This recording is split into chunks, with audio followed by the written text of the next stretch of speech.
sini ada potensi awal, di mana ada 3 poin. Yang pertama itu peserta didik dapat membuat produk sederhana dan sederhana dan gelap.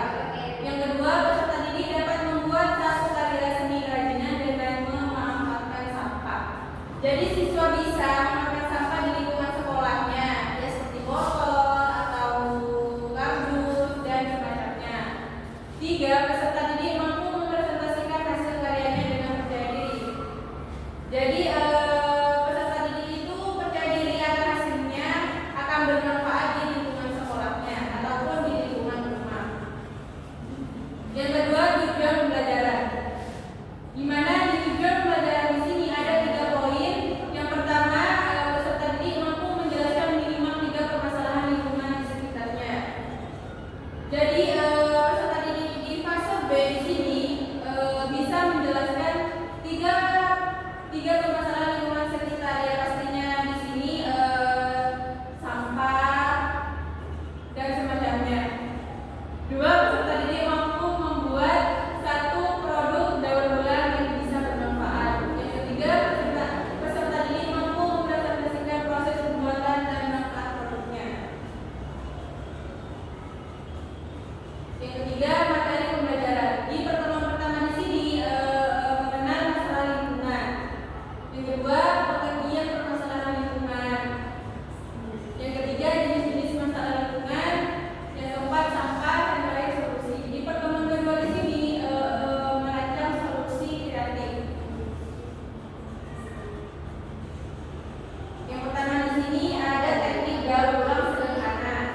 Yang kedua, pemilihan bahan yang aman dan ramah lingkungan, sehingga siswa di sini tidak saat membuat kerajinan dari sampah tidak menimbulkan luka bakar apalah segala macamnya. Yang ketiga, merancang produk yang kreatif. Ini pertemuan ketiga di sini membuat dan mempresentasikan karyanya. Yang pertama itu praktek membuat produk. Yang kedua, teknik presentasi sederhana, dan yang terakhir di sini mengevaluasi hasil karyanya.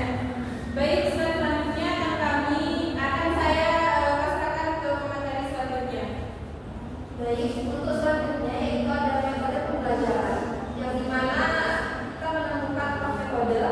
Yang pertama, diskusi kelompok, yang dimana hal ini merupakan suatu metode pembelajaran yang dapat dilakukan agar bisa memecahkan permasalahan serta dapat menentukan pikiran sesama kelompok.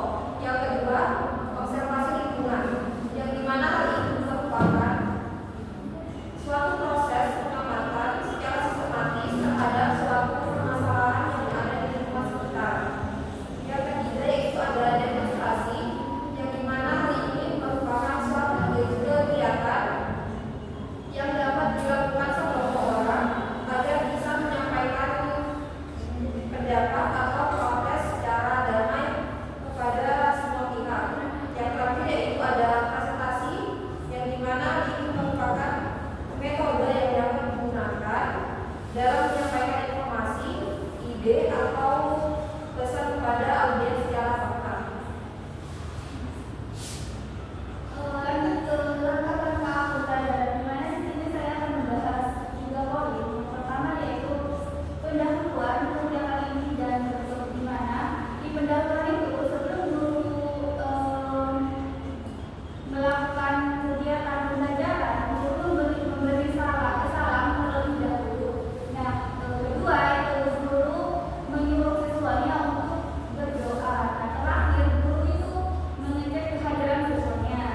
Nah, poin yang kedua yaitu kegiatan ini, di mana guru itu melatih video atau berlatih dan berdiskusi, terus mencatat hasil pengamatan serta mempresentasikan hasil dari pengamatan tersebut. Nah, yang terakhir yaitu penutup refleksi, di mana guru itu melakukan refleksi dan penugasan untuk mengamati lingkungan di rumah atau di sekitar lingkungan masyarakat.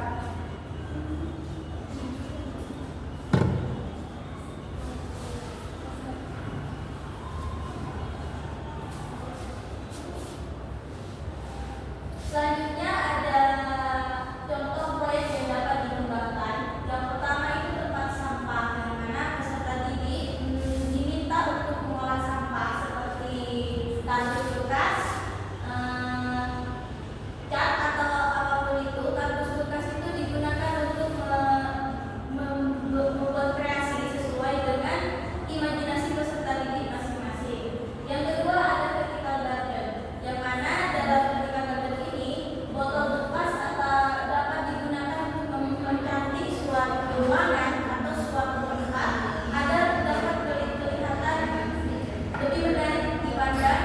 Yang ketiga ada filter air, di mana bertujuan untuk membersihkan atau menyaring seperti contohnya selokan.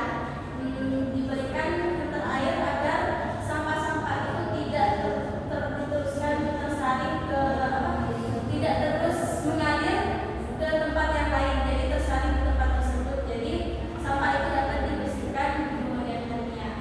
Selanjutnya silakan.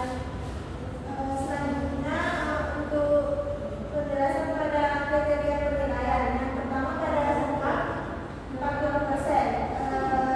Penilaian sistem mencakup keaktifan siswa yang terlibat dalam aktif dalam diskusi. Terus yang kedua kerjasama, kemampuan siswa untuk bekerjasama dalam kelompok. Dan yang ketiga keterampilan, kepedulian siswa dalam terhadap lingkungan. Yang kedua pengetahuan 30%, mencakup pemahaman, seberapa paham siswa memahami dalam konsep proyek tersebut. Yang kedua kreativitas, kemampuan untuk merancang proses proyek dengan cara inovatif. Terus dan